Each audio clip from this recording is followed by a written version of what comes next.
আসসালামু আলাইকুম। সুপ্রিয় দর্শক, আমার চ্যানেলে আসার জন্য আপনাদেরকে অনেক অনেক শুভেচ্ছা ও স্বাগতম। তো ভিউয়ার্স, আজকে মাইক্রোসফট ওয়ার্ড প্রোগ্রামের পার্ট 5 তথা ইনসার্ট মেনুর আন্ডারে পেজেস গ্রুপের সকল অপশান নিয়ে আলোচনা করব। তাই ভিডিওটি না টেনে পুরোটি দেখার জন্য অনুরোধ রইল। আপনি যদি আমার আগের পর্বটি না দেখে থাকেন তাহলে অবশ্যই দেখে নেবেন। তো চলুন কথা না বাড়িয়ে কাজ শুরু করা যাক। তো আমরা এমএস ওয়ার্ড ফাইলটিকে ওপেন করলাম। ওপেন করার পর ইনসার্ট মেনুতে ক্লিক করে তার আন্ডারে যে পেজেস গ্রুপ, এই গ্রুপের আন্ডারে রয়েছে cover page option, blank page option এবং পেজ ব্রেক। তো আমরা প্রথমে দেখব কভার পেজ। আমরা একটি বইয়ের ভিতরে যে লেখাগুলি থাকে ডকুমেন্ট, তার উপরে একটি বইয়ের উপরে একটা কভার পেজ থাকে বা একটা মলাটের মতো থাকে, কভার পেজ বলে। তো সেই কভার পেজটিতে এখানে কভার পেজে ক্লিক করলে কভার পেজের আন্ডারে বেশ কয়েকটি স্যাম্পল এখানে আমরা দেখতে পাচ্ছি। তো এখান থেকে আমরা একটা স্যাম্পলকে বেছে নিলাম। তো এটাকে আমরা আমাদের মতন করে এডিটিং করতে পারি। শেপে ক্লিক করলাম। শেপে ক্লিক করার পরে এই যে ফরম্যাট, এখানে ক্লিক করলে এখানে অনেকগুলো আমরা ডিজাইন দেখতে পাচ্ছি। এখানে যে রঙের উপর আমরা নিব সেই রঙের শেপটি এটি চেঞ্জ হয়ে যাবে।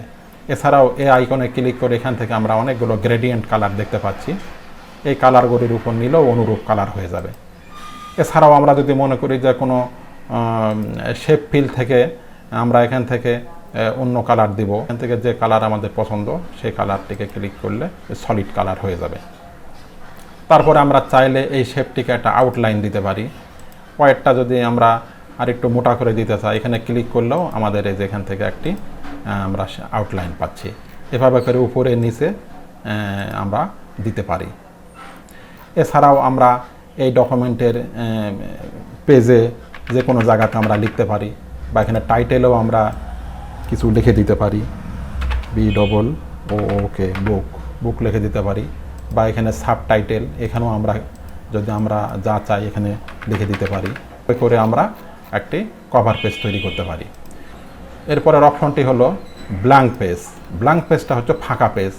আমরা একটা ডকুমেন্টে কোনো কিছু লেখার পর আমরা সাধারণত ইন্টার দিয়ে আমরা দ্বিতীয় পেজে এসে এখানে এসে আমরা কোনো কিছু লিখি। তো সেটা না করে আমরা ডাইরেক্ট এখান থেকে যদি আমরা এই ব্ল্যাঙ্ক পেজে ক্লিক করি, তো সরাসরি আমাদের জন্য একটা ব্ল্যাঙ্ক পেজ ওপেন হবে এবং সেখানে আমরা আমাদের মতন করে লিখতে পারবো, ডকুমেন্ট তৈরি করতে পারবো। এটি হলো ব্ল্যাঙ্ক পেজের কাজ।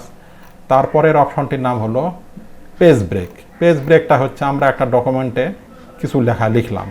লেখার পরে যদি মনে হয় যে আমরা নিচে আর কোনো কিছু না লিখে পরের পেজ থেকে আমরা বাকি লেখাগুলি লিখব, তাহলে সেই ক্ষেত্রে আমরা যেটা করি যে ইন্টার দিয়ে এসে পরের পেজে গিয়ে তারপরে সেখান থেকে আমরা লেখা শুরু করি। তো সেটা না করে পেজ ব্রেকের কাজটা হচ্ছে আমরা যে লেখাটিকে আমরা পরের পেজে নিব সেই লেখার শুরুতে কার্সর রেখে যদি আমরা পেজ ব্রেকে ক্লিক করি, তাহলে এটি পেজ ব্রেক হয়ে পাশের পরের ডকুমেন্টে যাবে, পরের পেজে যেয়ে সেখান থেকে লেখাটি শুরু হবে। এটি হলো মূলত পেজ ব্রেকের কাজ। তো ভিউয়ার্স, আজকের মতো এ পর্যন্তই। সকলকে এতক্ষণ কষ্ট করে ধৈর্য ধরে ভিডিওটি দেখার জন্য ধন্যবাদ। ভিউয়ার্স, আপনি যদি আমার চ্যানেলে নতুন হয়ে থাকেন তাহলে পরবর্তী ভিডিওগুলি পাওয়ার জন্য চ্যানেলটি অবশ্যই সাবস্ক্রাইব করে পাশে থাকা বেল বাটনটি অন করে দিবেন। আর যদি পূর্বে সাবস্ক্রাইব করে থাকেন তাহলে অনেক অনেক ধন্যবাদ। তো সেই সাথে লাইক, শেয়ার এবং কমেন্ট করতে ভুলবেন না। তো আগামী টিউটোরিয়ালটি দেখার জন্য আমন্ত্রণ জানিয়ে বিদায় নিচ্ছি। সকলে ভালো থাকবেন। আল্লাহ হাফেজ।